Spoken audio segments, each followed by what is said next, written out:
Welcome to chapter 2 of my mini-series about differences on playing on acoustic and a digital piano. This chapter is about how we control the smaller inflections and the dynamic contrasts. The second thing you would need to adjust is your relationship with the forte dynamic in general.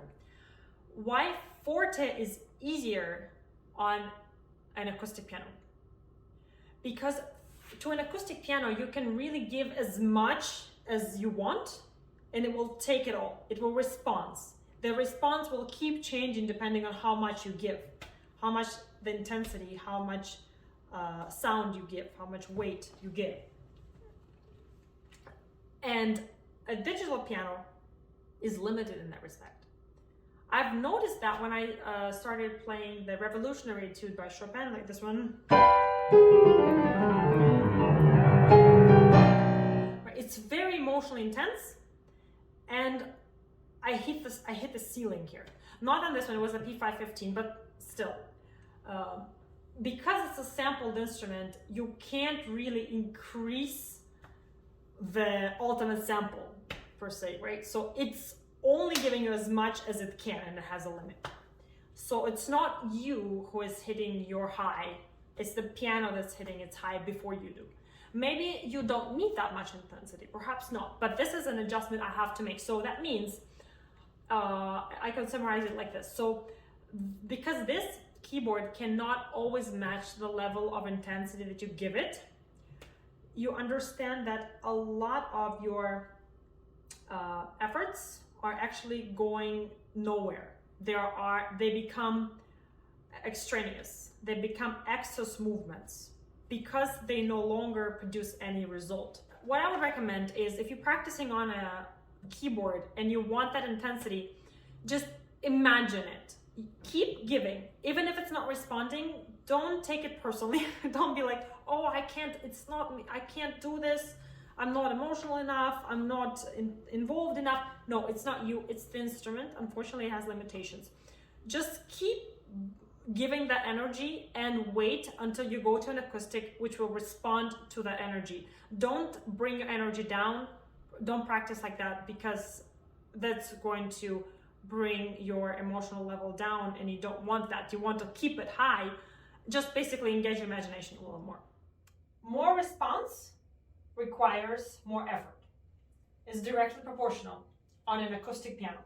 Meaning if I really want to make a soft sound, I need to really make sure my finger is very strong and I'm pressing quite slowly.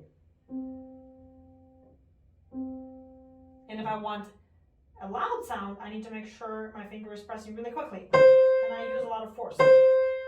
If I want to quickly control a diminuendo or a crescendo, I need to put more effort. For example, if I wanted to go from something that's very loud on the top to something very quiet to the bottom, I would need to put a lot of effort, because it's contrary to the natural movement. Natural would be to play because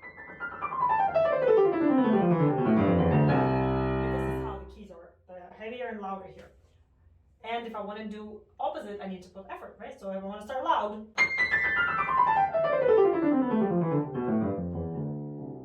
it is easier to control that on a digital piano. Natural way.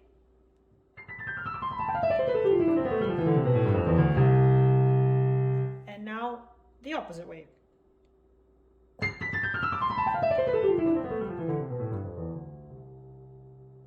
See how easy that was for me to control that low heavy register to make it pianissimo? Very easy on a digital keyboard. The speed with which you change between forte and the piano is also easy because the effort is minimized. Why is that? Because all the responses that you get, they're all sampled. You trigger a sound bank. It's like a secondary source. Somebody else was touching the key to sample it for you, right? So they were doing this, and then this, and then this, and then maybe like 20 or 30 dynamics of each key, maybe more, maybe less, depending on how good your piano is. This is sampled. The smaller nuances, like the dynamic inflections of going crescendo, diminuendo quickly from forte to piano, those things are much easier to execute on a digital piano. And I'm going to demonstrate this to you with the Chopin Etude number 4, the middle part.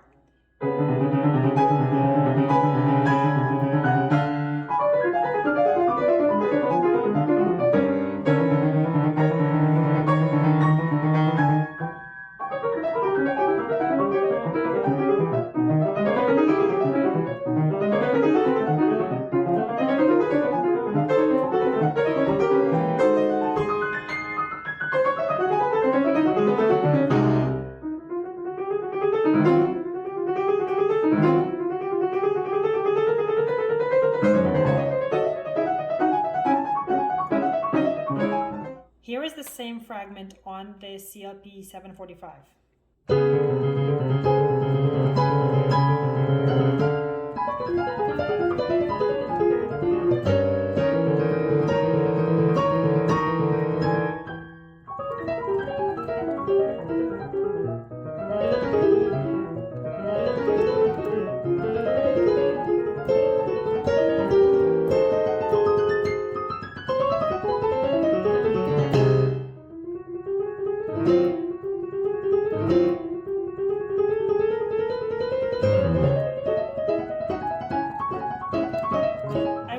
Perfectly, but you could see the difference of how much more contrast I got with this, right?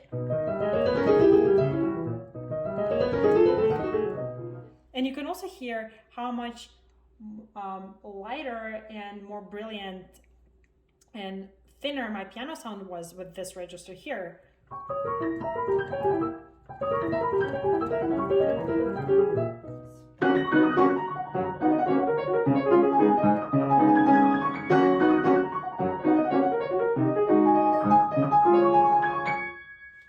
That quick dynamic change from forte to piano. Do you notice?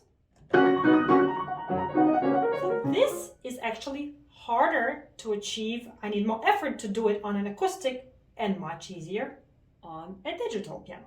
Now let's hear how the CLP 745 will respond to this, and notice the difference between the forte dynamic and the piano dynamic.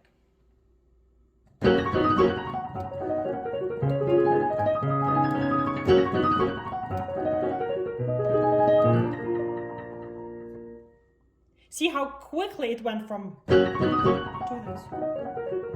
And all I needed to do is slightly to make sure my fingertip is a little more responsive and firm. So that just demonstrates to you how much easier to control that dynamic change and the nuances it is. And the same with the control of articulation. So one more time to summarize. Your effort that you put in order to get a certain result in terms of dynamic here on an acoustic piano is proportional. And that is what is naturally happening with the mechanics of the instrument.